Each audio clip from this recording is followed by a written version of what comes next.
Hello? Is that Assignments Unlimited, s'il vous plaît? Mason speaking. I want you to come to Switzerland. Really, Mr. Well, Laurent. Guy Laurent. I am Swiss-French. But I think the peeps will go before I can tell you why I want you to come to d'Auberge. Well, you'd better come and see us then. Will you come today? Yes, where to, please? We're at 33 Half Moon Street.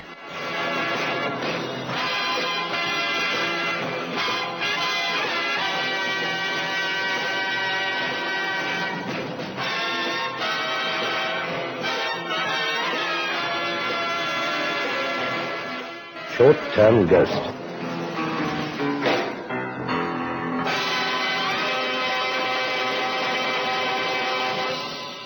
Monsieur Laurent didn't look French. In fact, it'd be hard to say that he belonged to any particular nation by his appearance. He was 6 feet tall at least. His hair couldn't have been combed for a very long time. His beard was red, and there was a lot of it. He was untidy, and I felt a little dirty. His profession was even more of a surprise. I am a partner in a firm of insurance brokers, monsieur, in the canton d'Auberge. Canton d'Auberge? Well, where's that? Switzerland. About 30 miles from Montreux. We drive to Montreux, our most famous neighbor, for outings. They have fine hotels in Montreux. Monsieur Laurent, what was it you wished to see me about? Monsieur Mason, I need your help. I will explain. D'Auberge is, of course, at the foot of Mont d'Auberge. It is not famous. No one climbs it, but through a pass in the Mont d'Auberge, one can travel easily into Austria. This pass is the Grenoble Pass. And my firm has been in the habit of issuing, yes, I believe you call it short-term policies to insure motorists. Short-term policies, yes. Oui, Monsieur Mason. In a short while, we shall be out of business. Oh, well, why is that? So many motor cars crash and the occupants are killed. Traveling through the Grenoble Pass? Oui. I see. Well, I'm sorry about that, but I don't quite see how... The pass is a dangerous one, yes. A car or two a year perhaps might go over the edge. It's a long drop. No one could survive such a drop. A car or two at the most, but not 20 in 3 months. 20?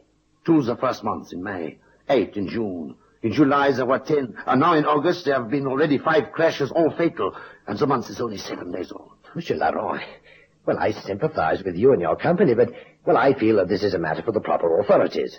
Surely the road must be closed. Surely you must stop negotiating with motorists, refuse to issue them with these policies, at least until the road has been made safe. The road is perfectly safe, monsieur. But how can it be? I repeat, the road is safe. The accidents were made to happen. But, well, then, this is a matter for the police. The police have investigated everything, and they have been unable to find anything. That is why I have come to Assignments Unlimited. I want fresh brains, Monsieur Mason. I must know why these accidents occur.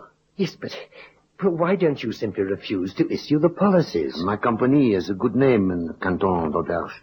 We have never refused business. We have been issuing these policies for a number of years.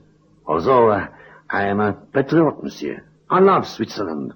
And more specifically, I love d'Auberge. If there are any who wish to honor other inhabitants, I wish these people to be brought to justice. People or things.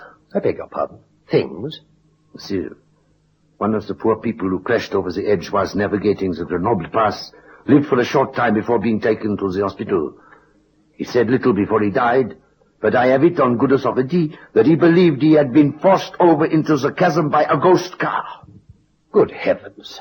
A ghost car with 1,000 dead lights that screamed at him from out of the night.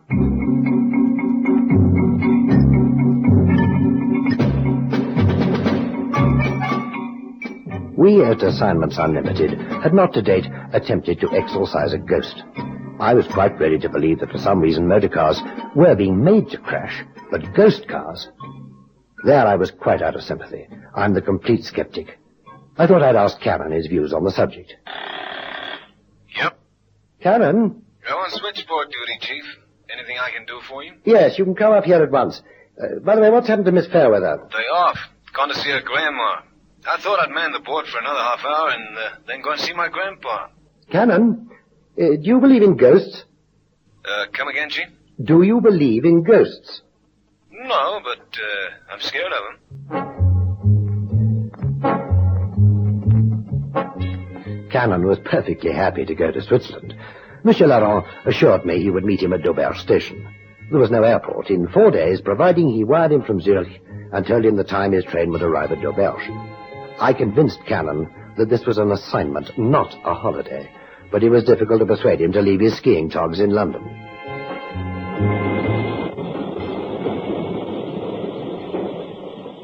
Monsieur Cannon? Oh, hello. Are you Mr. Laurent? I am. Welcome to the Canton d'Auberge. Well, it was no trouble at all. You look, monsieur, if you pardon my saying so, very American. I know what you think. I do not look typically Swiss. No, I wasn't thinking that. I am an individualist, monsieur. I love Switzerland, but I have no wish to be taken for one of our sons wherever I go. The car is waiting, monsieur. No doubt there is much you wish to ask me.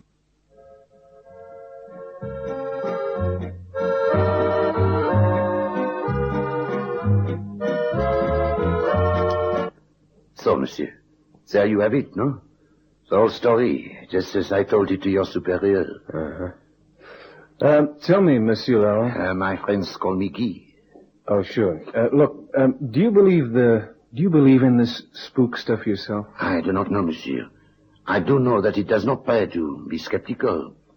There are things in the unseen world that we cannot divine. Spectres lurk in remote and secret places. It is unwise to dismiss the possibility that a friend drives a car along that mountain pass, forcing people to their deaths. No, you're no skeptic. Look, don't go on like that, will you? I mean, you're going to have me flying back home. The Assyrians dreaded those ghosts who were unable to sleep in their graves, but who came forth and perpetually roamed up and down the face of the earth. Yeah, well, how'd we get to Assyria, Monsieur? Guy. Huh? Oh, yeah, Guy. Well, look, let's be factual about this. I mean, otherwise what you need is an exorciser and not an investigator. When can I drive along this pass? You wish to drive along the pass? Sure, there's nothing like investigating the scene of the crime, if it is a crime. It is a crime. Many crimes. Whatever is responsible is monstrous. Oh, one thing I forget to tell you. And what's that? The accidents only occur in the night. Oh, never in daylight. No, monsieur. You see, people prefer to begin their drive into Austria when they are fresh and feeling untired. The last part of their journey can be completed in daylight. Or, if they drive fast, they will reach the border even before it is light. Well, why don't they just change their minds and drive it all in daylight if it's safer? Many of our people are stubborn, monsieur. They believe the others are the bad drivers, and such a fate cannot happen to them. It has become something of a challenge, you see. Rudolph. May I introduce Monsieur Cannon from London? Monsieur Cannon, Rudolph Miller, area manager of our company, La Société Anonyme d'Assurance Générale. How do you do? I am pleased to make your acquaintance, Mr. Cannon. Monsieur Cannon wishes to make the drive through the Grenoble Pass. Oh, is that so? Oui. You wish to do this in daytime, of course, Mr. Cannon. No, I thought I'd do it at nighttime when the spook's supposed to do its spooking. You realize, of course, that of the cars to negotiate the Grenoble Pass in recent months... Yeah, I know, but I mean, if nothing happens when it's light, then there's no point in wasting time, is there? There is, Monsieur Cannon. A very valid point, eh? You must make the drive in the daytime before attempting the nighttime drive. Then you will know the route well, and there will be no danger. You know something? Huh? I need my head examined. Why didn't I think of that?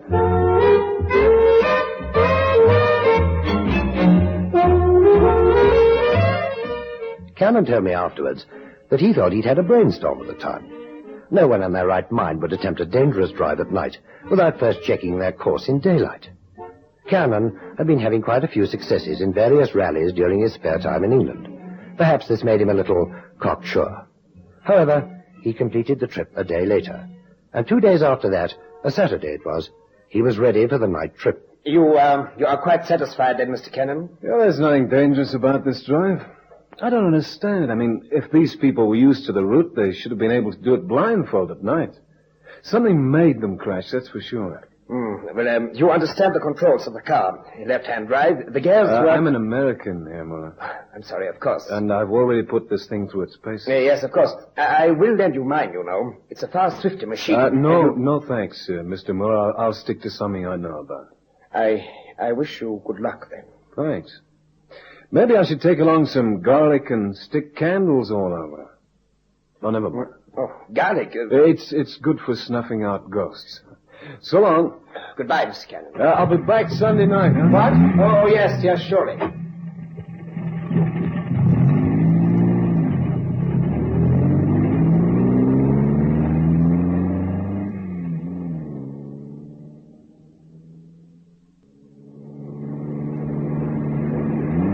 Bend number 5 after the 17-mile mark coming up. Easy does it, boy. I'm not breaking any records today. It's a long way down. Now, before 20 miles, there's a dip. We go down to the next bend. There's a long stretch where the road narrows. And that's where the rocks are covered with lichens. Well, I'm not going to be able to see much. 19 miles. Here we go. Down. Yep, nothing wrong with this baby. Down and round. Hey, what? Hey, you darn fool! Hey, look out!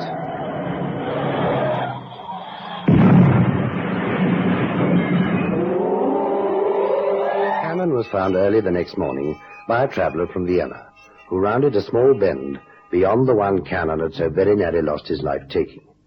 There was a great danger for a minute of a second pileup, for Cannon's car had swerved into the rock face, bounced off, skidded along the edge of the pass, crossed the narrow road again, and had come to rest upon its side, miraculously in a small concave, a hole in the side of the rock. His speed, not being so great as other motorists along the pass, Cannon had left room for error just. He had a multitude of bruises and abrasions, but nothing was broken. The thing that puzzled my intrepid operator most was what had happened to the oncoming car. For the car had driven straight at him, and also, when he returned to consciousness, why was he wearing only his underpants? I don't care. Ghosts don't wear clothes. They don't wear shoes and socks, and they don't need French francs or traveler's checks. And furthermore, they don't give a hang about the time, so where's my watch? Monsieur, I saw none of these things. I came around the bend in the road and poof! There you was, all over the place. Blood. I've never seen so much blood. That was from my nose. Look, and I'm not accusing you of taking anything, monsieur. I'm grateful to you, more grateful than I can say for fixing me up. I was thinking I would die myself. I was thinking, here is calamity. I was thinking, here is great danger. I was thinking of my wife and my children. My little Felix, Hans, Martha, Anna, Paul, baby Peter, and little Josephine. You had time to think all that much? I prayed hard my brakes would be good. I shall arrange for your return to London, Mr. Cannon. Return to London? What for? You were almost killed, Mr. Cannon. You do not wish to continue with this investigation now, do you? I certainly do. Somebody tried to kill me on this blasted Pass Grenoble. When that sort of thing happens, Cannon gets angry, Herr Muller. He gets very angry. But my company will absolve you from all further duties connected with this business. I will make a telephone call to your Mr. Mason at London, and I'm sure he will agree. Look, whether he agrees or not, I am staying here to find out why the Pass Grenoble spook wears big, thick rubber boots. Okay? Monsieur Cannon, I will go now, Monsieur Cannon. What? Oh, yeah, look. Well, thanks again. It was a pleasure, monsieur. Yeah, thank you. Now, I'm going to tell my darling wife and little Felix and Hans. Yeah, great. Thanks. Yeah, and give them all my love, monsieur, will you? But I will, monsieur. Goodbye, Herr Muller. Goodbye. Whatever happens, you must stay for a few weeks here in your hotel. You cannot do a thing until all is properly healed, yes? No. I don't feel in the mood for any more hauntings just now. But tomorrow I want to make that drive again. Then I think you are being very foolish, Mr. Cannon. That's my affair. It is also my affair. I'm employing you. Yeah, well, I'm going to act like I think I should act. You better ring Mr. Mason. And it was Monsieur Laurent who employed Assignments Unlimited to employ me in the first place. Goodbye, Mr. Cannon. Goodbye. Miller, I don't trust you one little inch. Hello, reception. Yes. What? Well, look, I'd like to speak to someone. Yeah, okay. Doesn't speak American. Hello? Yeah, look, I'd like to put a call through to the offices of La Société Anonyme d'Assurance Générale, please. Yeah, well, I guess it'll be in the book, but there's no book here. Yeah. Okay. Yeah, sure. As soon as you can get them, okay? Thanks. Then let's have a look. Boy, I'm crazy about hotel reading there. Now, where else in the world would they go to all the trouble of putting English books by the bed for me to read? What's this? The Hollow Tree House Mystery by Enid Blyton. Further. Looks like junior-sized James Bond for tiny tots. Monsieur, this is for you. What? Oh, thanks. What is it? It's your medicine, monsieur. Monsieur Laurent arranged with the doctor who was here earlier. Okay. Never could understand how drinking can help a busted head and bruises. Comment, monsieur? I'll forget about it.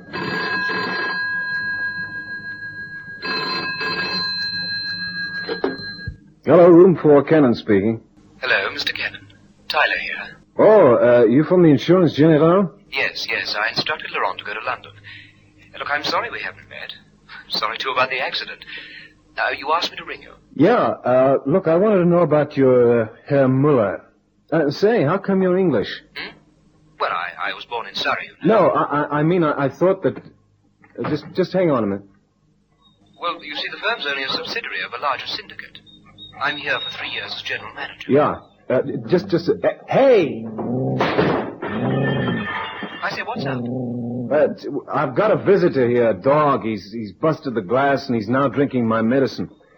Anyway, look, what do you know about Muller? Muller? He's an area manager for the Canton de Berne. Yeah, but what sort of guy is he? I mean, if I'm not out of step asking these questions. Oh, no, not at all, of course not. Well, Herr Muller isn't a nice man at all, actually. In fact, I don't think he'll be with us much longer.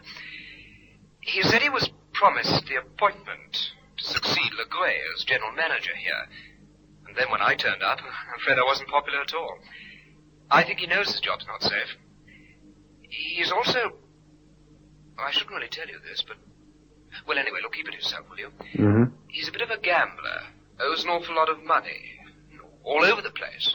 Hey, come on, boy. I beg your pardon? Well, look, thanks a million, Mr. Tyler. I'm sorry I got to rush. I'll ring you back, huh? Hey, come on, boy. Come on, get up. Come here. Boy, you poor little... And that medicine was mine. The dog, belonging to another visitor to the hotel, must have been very thirsty. It had drunk Cannon's medicine, so thoughtfully provided by Monsieur Laurent, and had died 3 minutes later. But I beg of you, believe me, monsieur, I arranged for the medicine to be collected and for the waiter to bring it to you, huh? I never saw it from the first to the last. Mr. Cannon, again something has attempted to kill you. Herr Müller is right. I think you should not continue. I've informed the police once more of our suspicions, and they are going to have the road through the pass closed until further notice. It is... when are they closing it? Tonight, I believe. Monsieur, what are you doing? You must rest, huh? Well, my holiday with Hollow Tree House has been cut short. Ah, you found the books I wrote for you. Yeah, you're very kind, and I hope the books are tastier than the drink. What are you going to do? I'm going to see which of the fraternities on shift at Grenoble tonight.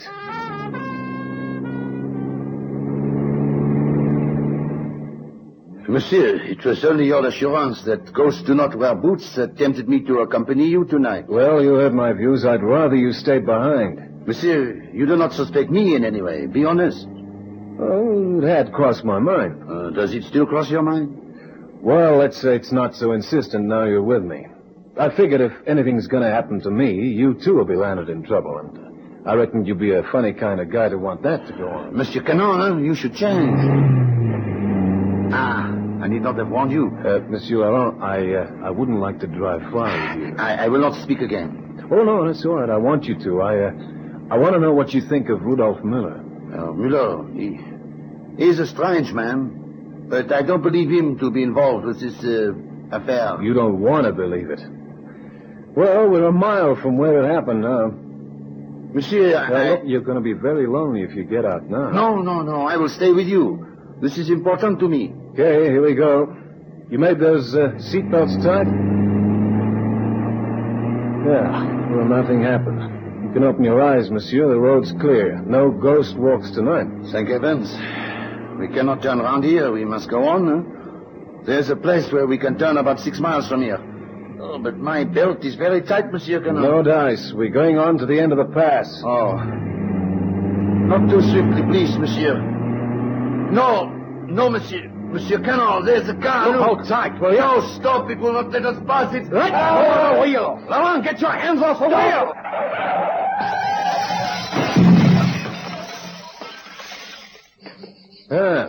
Well, there's your ghost. See the glass? We drove through... A mirror. Those headlights we saw were our own. But why? Well, the ghouls made pretty rich pickings from the cars that went over the side, but not rich enough to warrant this. No, something doesn't fit. There must be something else. And I've got an idea what that something is. Come on, let's go. What time? Yeah. Okay, thanks, Tyler. Yeah, I hope so, too. No, I'm not as shocked as you are. Thanks. Miller's beaten it. He has gone? That's pretty conclusive, I guess. He left about 4 a.m. But has he taken... Yes, he took the way through the pass. They must have missed him by half an hour. I told Tyler what I thought before we left, and he called the cops. They're after him now. Oh, they cannot catch him, monsieur. He drives a Grollet. A what? Oh, it is a car that is rare, monsieur. One might say it is his own invention. The Grollet has, as Miller was so pleased to tell anyone who listened, a 7.5-liter engine. It is capable of a speed of 140 miles an hour. Well, that won't help him along the pass. No, monsieur, but he is at a start upon the police, surely. 2 hours or more, I guess. Yeah, I see what you mean. Once over the border into Austria, he can abandon his motor car. No, I do not believe we shall catch him. Yep, Cannon. Yeah. You don't say. Well, I'll be... What is it, monsieur? No, that's right. Yeah, I guess what was left of the mirror. Mm-hmm. Okay, thanks a lot, Tyler. Yeah, I guess it does. So long. Was that what... Yeah, you were wrong about Muller. 7.5 liters didn't help him at all. But why? He went over the edge where we hit the mirror last night. Why? It must have been light by then. And there was no mirror to see his lights in. Anyway, he knew what it was. You're barking up the wrong tree, Monsieur Laurent. Rudolf Muller did 70 around the bend where I slowed to 40 and ran slap into what was left of the mirror. He must have had 4 blowouts at once. It wasn't entirely greed that prompted Rudolf Muller to erect the great mirror in the Pass de Grenoble. After all, what valuables there were left when a car plunged hundreds of feet down a mountainside wouldn't make a rich man a Muller. No, robbery was a secondary motive. His first concern was for revenge. Revenge upon la Société Anonyme d'Assurance Générale, who he considered owed him a living on its board of directors. The fact that he would have taken more than a couple of dozen deaths and car wrecks to break a company of that size didn't enter into it. Muller obviously didn't think that far. Oh, it was Muller, by the way, who poisoned Cannon's drink at the hotel. Cannon now threatens to employ someone to taste everything he drinks. He also has an immense affection for small dogs.